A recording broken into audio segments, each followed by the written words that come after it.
The boy who lost 12 years.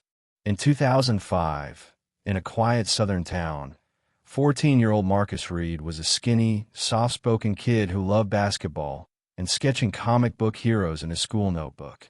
His life changed in an instant when a local shopkeeper was found beaten during a robbery. Within hours, Marcus was pulled from his front porch, still in his pajamas, and thrown into a police interrogation room.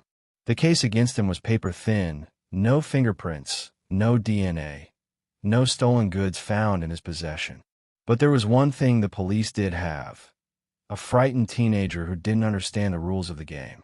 For 7 grueling hours, they kept him under buzzing fluorescent lights, threatening that if he didn't cooperate, he'd never see his family again.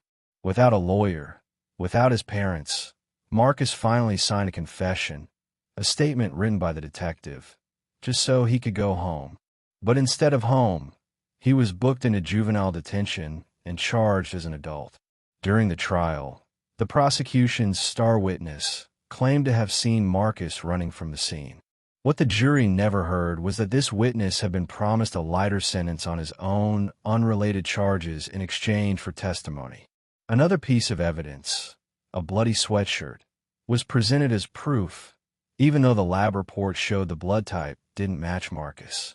That report was buried in a file no one opened until years later. The verdict came quickly: guilty. Sentence: 20 years in prison. Marcus was 14. In prison, Marcus learned to survive by keeping his head down. He missed his sister's wedding, his father's funeral, and the last moments of his mother's life. He began to believe the world had forgotten him. But in 2016, an envelope arrived in his cell from a nonprofit legal clinic. Inside was a letter. Asterisk, "We believe you." Asterisk.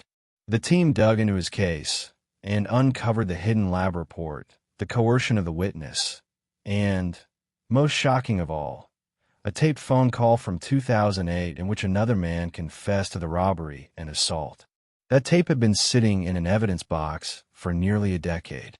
In 2017, after 12 years behind bars, Marcus walked out of prison a free man.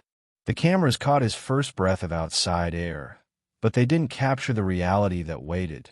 No money, no job, and no apology from the state that stole his youth. The real kicker? The man who confessed served only 18 months on an unrelated charge and was never retried for the crime that cost Marcus his childhood. Marcus once said in an interview, "They gave me freedom, but they kept my life."